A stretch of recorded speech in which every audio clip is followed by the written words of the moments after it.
Oh dear, so I'm up first. Just the way the cookie crumbles.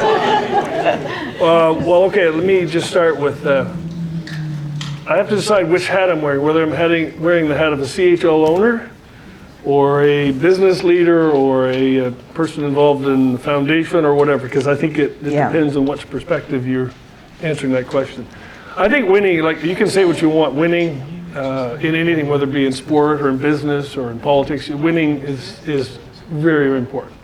I know in the CHL, we talk a lot about it, having a winning culture. And I've had this discussion with a few people here today. I think the goal has to be winning, but just as importantly is the process of how you get there. There's ways of winning and there's ways to do it properly. We won a Memorial Cup, and I was telling somebody back in things after the day after we'd won it, I said, well, what the hell is this all about? It's all over now.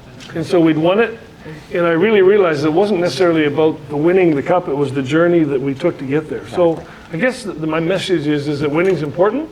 It is for parents, it is for coaches. Certainly not winning at all costs, but it depends on what level you're at and where you're at. So.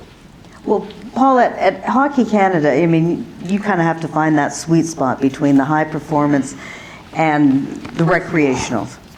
So, participant. Yeah, the sweet spot's down the hall from me too. The high performance group, that is their focus at the top end of our game. Certainly the women's and the men's national team programs, that's a critical piece of our success as a national sport organization. But we take that high performance model and we blend it into the development model and allow for the principles of being the best you can be at every opportunity to be the guiding principles of our programming. So I agree with Scott. Winning is important and results are important, but process is the critical piece. So we don't want to compromise development through a model that focuses on winning. We want to focus on development and know that it's a win-win in the end. If we don't win the championship, in this case, but we've done everything to create what I call the gold medal pathway, then we've put our athletes in a position to succeed. If they don't step up to the top podium, at least we didn't fail them in their efforts to improve as athletes. Wayne, maybe you want to tell me a little bit about your organization and its view of this winning versus development. I was just going to agree with Paul. There you go, okay. And a shout out to Table 7. We're very proud of the discussions we've had at Table 7. I promise to bring them into this conversation. But so respect in sport, I know many of you know what it's all about here in the room. It happened quite innocently with a guy by the name of Sheldon Kennedy, who would normally be here right now, but he's under serious physiotherapy because he just won Battle of the Blades at the age of 50. Normally he'd be up on this chair and not me, but it started with his story, which was a very unfortunate story back in 1996. We became best friends back then. I was involved in gymnastics. You can tell by my stature, I'm not a hockey player, but the same things happen in every sport, right?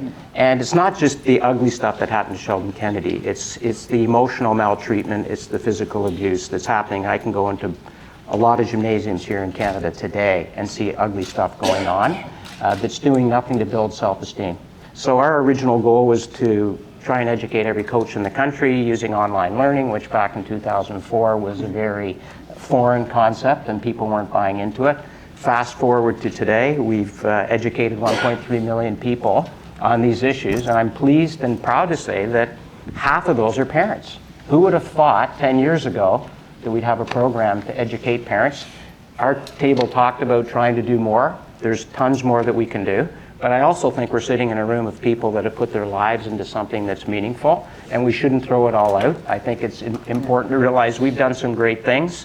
I work at the international level with the IOC, and I can tell you Canada is so far ahead in terms of thinking about self-esteem, mental health, etc. Right. As much as we want to do better, there's great opportunities, but my message would be let's leverage the great stuff we've done, throw out the stuff that's not working, and keep making it better for our young people that are involved in sport. Lauren, you're nodding your head. Well, I was just thinking, we're doing some really great things in Canada for sure from a respect and sport perspective. But I'm going to comment on the winning piece a little bit because that's why I always bring the academic and always the last one on to talk on a panel, because we're going to have the opposite opinion. We don't seem to be able to get over the focus of winning, right? And if we put winning first in our discussions, then we're never going to get to where we want to change the culture of what we're supposed to be about, which is about building good human beings. And so while it's easy to say winning matters, we all know that being successful human beings actually matters more. The winning stuff comes after. Yep. And until we actually can change our own language and our own thinking around what that means to be successful, and not always saying, well, winning does, but we're going to build good people to get to that, and if they don't, it's okay too. That doesn't work. We actually need to stop focusing on that winning piece and talk about building successful human beings in sport. And there are lots of models in a number of different sports and a number of different cultures that we can draw upon those things from. But we have to be ready to make that change. The next question really dovetails off of that. How do we prepare, educate coaches, clubs, parents on youth development to help them succeed in developing young hockey players? Is it, I don't know, from my perspective, all about education? Well, why don't we get back to the question of culture? Because I think isn't that one of the primary things this morning that we're talking about? And I think, whether you're in business or you're in sport or you're in academics, culture is really important. And I would argue a winning culture, because if you have a losing culture, that's not a good start. But just the culture itself, and I would say that culture starts from the top. You need really strong leadership from the top of the organization, in this case the GTHL. And the second point I would make is that it's going to require a lot of change. And you can't do things the way you've done in the past to get the changes you need to get this league back on the track where you want it to be, to develop humans first. Particularly, I think in the younger ages, that what you're saying is important. I agree. I would argue when I'm wearing my CHL hat, when I walk the Pedway and I walk around St. John and we've lost 5 in a row, and then they look at me and they say, well, first of all, you're going to fire the GM because he's not from here, he's from Toronto. Okay. Oh, there you go. That's number one. It's all about because we've Number two, you say we fire the coach because he wasn't the head coach, and then I just say, well, why don't we fire the owner? We'll move the team and we'll solve everything. But at the end of the day, winning is important. When you're at the higher levels of the elites, when you're talking to the high performance, winning is very important. It's because. But is it important at the youth level? No, I think at the GTHL level it's much less. I think I agree with your points in terms of you have to foster an atmosphere of inclusiveness and diversity, which is a huge thing for companies and for sport today. This whole diversity inclusion thing is a real hot button for leaders in business, I can assure you. And it should be in sport. So I think with the inclusiveness, the diversity that you can create if you change things, particularly at the lower level, and it might even start with kids in the age 3 to 6, which the Family Foundation is very active in the early childhood education. It starts there.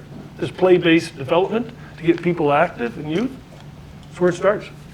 So it's interesting because I do a lot of work on diversity and inclusion in sport organizations, and there's a lot of talk right now about having diversity and inclusive sport organizations, but in fact, sport by its very nature and the way we've set up is exclusive, right? We tier people, we choose, we select from the start, and until we get rid of the nature of that, we're actually not going to ever create a really diverse, inclusive environment, because we've already said you have to have this, and if you don't, sorry, go elsewhere. So we really have to get at the basics, the base level of what we mean about inclusive environments. Do we really mean that? And I'd like to see if we can have a conversation, if you're really interested in making change, if people are interested in diverse and inclusive environments, or if that's just a framework to talk about, we want to increase some diversity, we want to have some more people playing. That's a different conversation. Paul, can you imagine the reaction if you told some of the leagues across Canada, okay, either way, we're not going to have single, double, AAA until after the age of 12. Some people would, I think, lose their minds. Frank, what did I just say to you? What do we stop doing? We stop tiering. We stop playing for trophies. And so at that level, I mean, let's be honest. Steve Norris and Tom Ferry come up and they talk, and people listen and say, wow, they're fantastic champions. If we can get them into our neck of the woods, wouldn't that be a great thing? Well, they will support other champions with the resources and the information they're willing to provide other champions to get into communities and provide that same messaging. I was in New Brunswick not too long ago talking to a group of 300 people, and I said, okay, number one, how do we measure the success of a minor hockey coach? Winning just came at me so hard. And I said, well, here's a test for you. When you have a youngster get in the car after an Atom hockey game, you can ask them 5 questions about the game. You can't ask whether they won or lost. You can't ask whether or not they scored a goal or had an assist. Now, go to it. And people are stumped. Well, what would you ask? And you have to say, well, you ask things like, number 1, oh, did you have fun? Thanks, Frank. Number 2, did you enjoy being with your friends? Number 3, are you looking forward to going back to the rink tomorrow?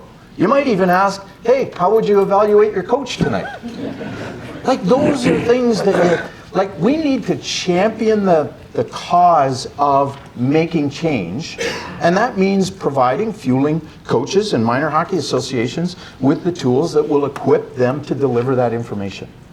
And we have great, by the way, we have great sport partners. I mean, if you look at the Declaration of Principles and the amount of work that went in at a very top level and then percolated down, and I know we're going to hear from Kim Davis, so I don't want to steal anybody's thunder, but like when you look at what the NHL has done with their partners and how they continue to support, like Rob Kinesiology is here, we've been working with the NHL on the amalgamation of the first shift and the learn to play programs. Like, there are things happening at a partnership level that are critical. The Respect in Sport partnership with sport across Canada, critical. So as long as we continue to work together and create the positive messaging that we heard from Tom and Scott this morning, we know that we can get people equipped and into rooms to talk about why that's important.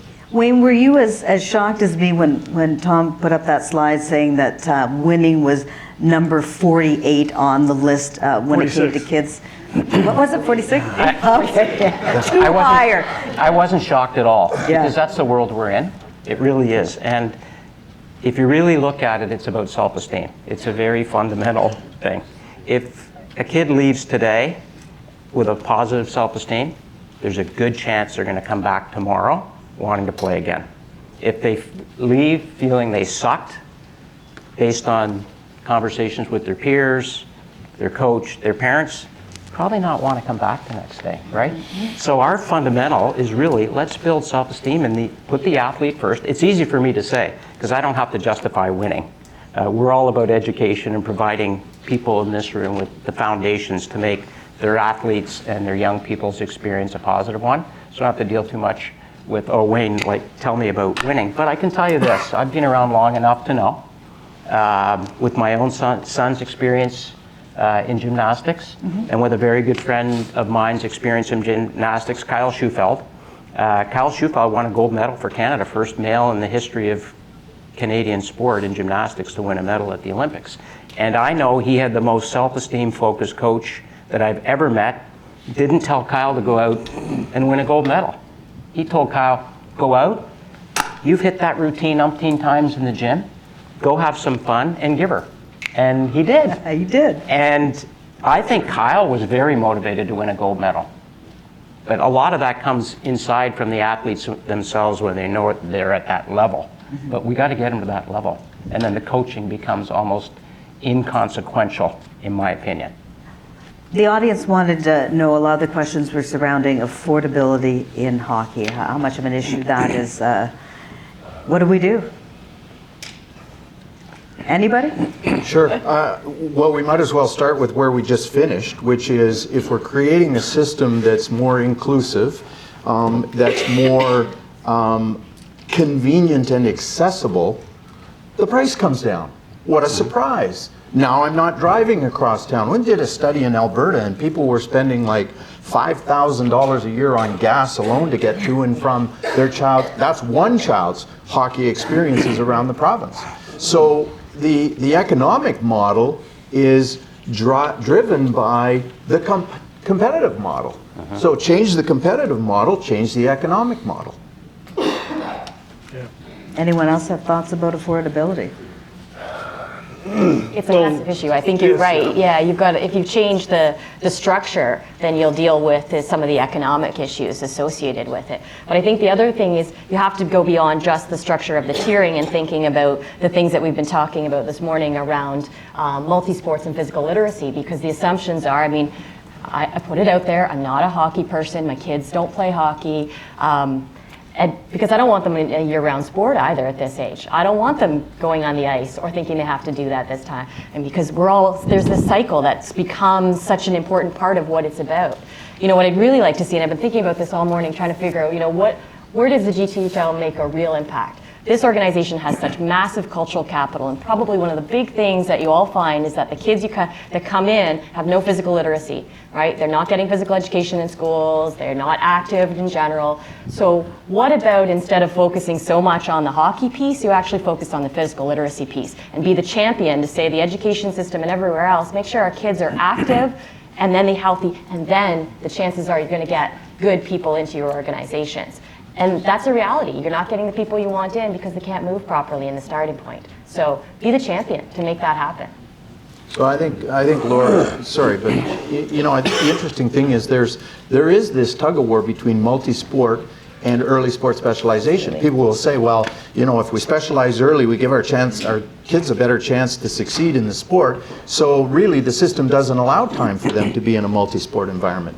Well, that's the point. Get away from the early sport specialization and create opportunities for children to be in more sport environments and be exposed to more sport leaders. And I think part of that comes with partnerships. If you look at, and Tom Rennie will be here tomorrow, he's done one-on-ones with Dave Dickinson from the Calgary Stampeders, with Jason DeVos from Soccer Canada. And if you look at the messaging behind that, it's why is it important to be positive sport partners with other major sports in the country? Because we all care about attracting kids to sport. And I said sport, I didn't say hockey. And that's the important piece. From there, that sport sampling gives kids an opportunity to build on physical literacy and to have opportunities to be successful young athletes before they're successful young hockey players, soccer players, or football players. Dave Dickinson in his interview said, hey, I didn't even think I was going to play football professionally until I got a scholarship in grade 12. He said, I was definitely on the pathway of basketball. Multi-sport athlete in a high school setting. On the question of cost, I hear where you're coming on the travel. Travel's a big cost, it is. But hockey, the sport of hockey is a structural impediment because, you know, you can't change ice time. Ice time is expensive, as you know. Hockey gear, you know, when you're playing soccer, you need a pair of cleats. And hockey, it's a full meal deal. You know, it's a very expensive sport to play, and there's not a lot you can change. I want to make a point on the parenting, because we've got some parents here, I think.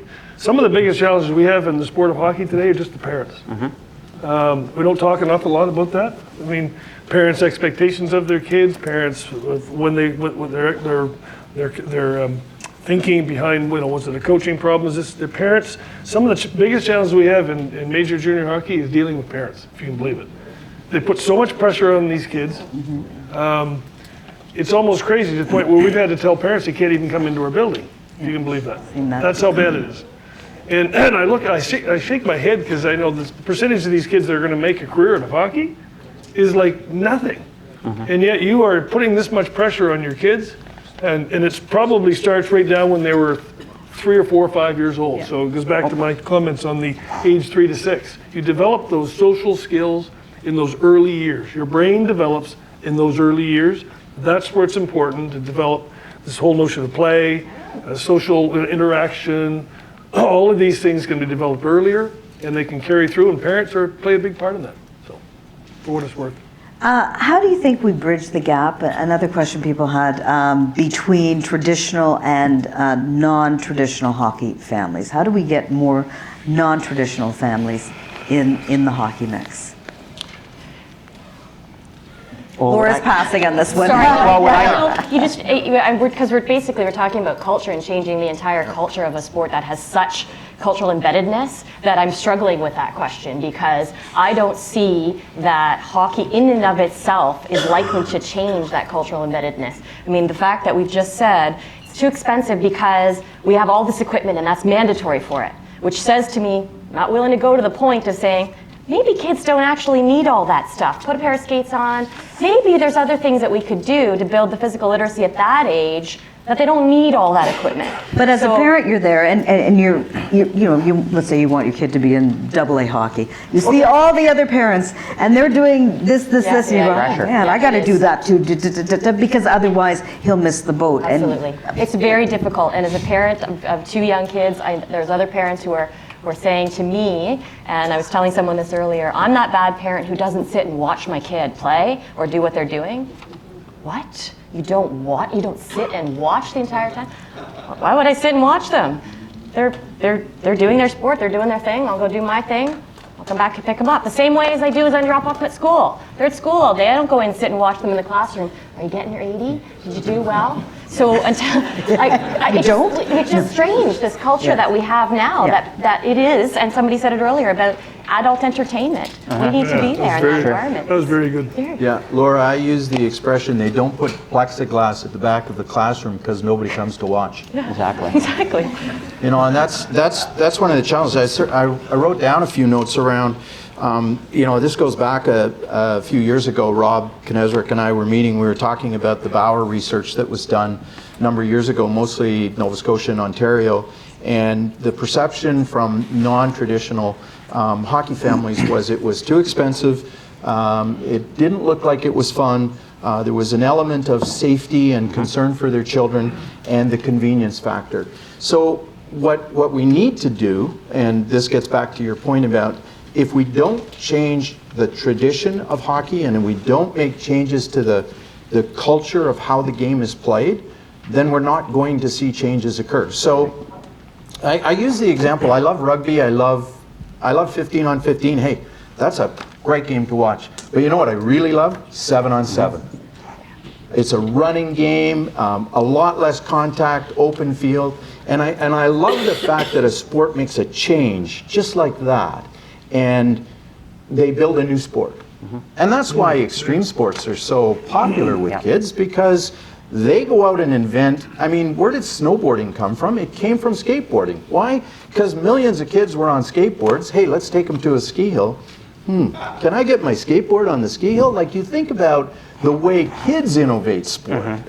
And so I agree with you. Like, if we look at breaking down those models, so if you go back to the NHL Learn to Play model, the first shift model, if you go back to the idea that parents could have the same time, same place, same day, every week, and you could have equipment provided, and you could have instructors caring more about making sure they had fun and were learning skills, what a great entry level. Now, from there, and Rob and I talk about this all the time, we don't want to then thrust them across the Grand Canyon and say, okay, you're ready for the minor hockey system, because no, you're not.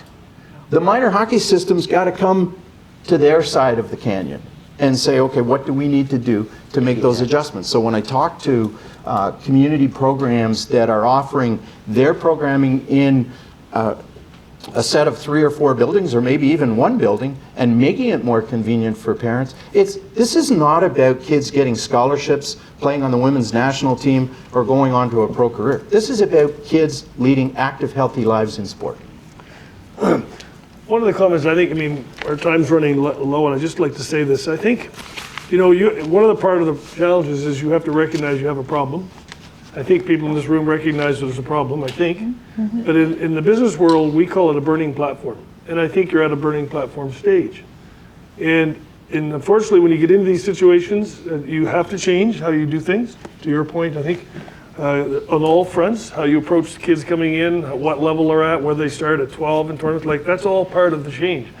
And I would urge you in the GTHL, because I'm too old for that now, but at the end of the day, there's going to be some casualties in that. There's going to be people that just can't change.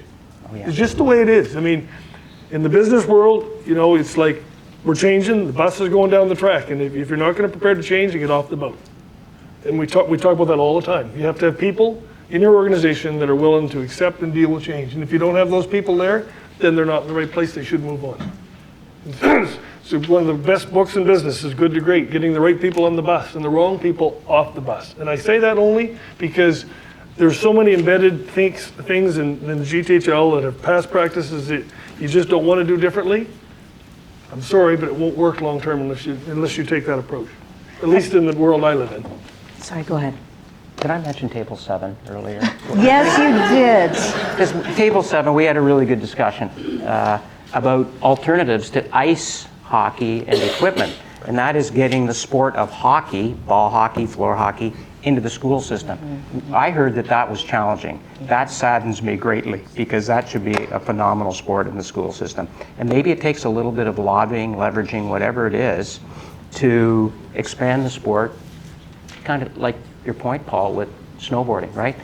Think outside of the box. No, I agree. Let's expose the greatness of that sport inside where it's cheap. How many extra gyms and empty gyms are there as we sit here right now in Toronto where kids aren't playing? no, I So agree. to me, that's an opportunity. Is the education system a tough system to work with? Absolutely. But I think there's enough parents involved in the education system that value physical activity. There might be some avenues. And that's just one example, but we had that chat at Table 7. Radical changes like you're talking about, I would imagine it's going to be a tough sell, as you mentioned in Yeah. some communities, right?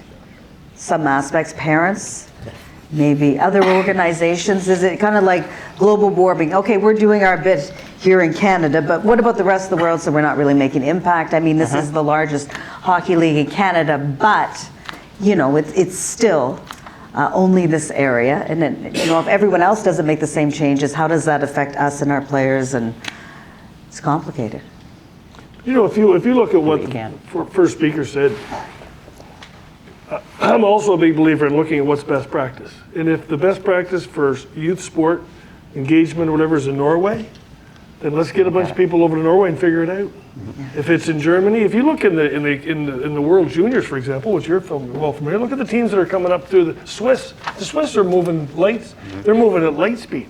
Well, what are they doing that's so good to develop talent? And Norway's been talked about, but there's other people around the world that are doing it well. Why wouldn't just take best practice and see how you could use it in the GTHL?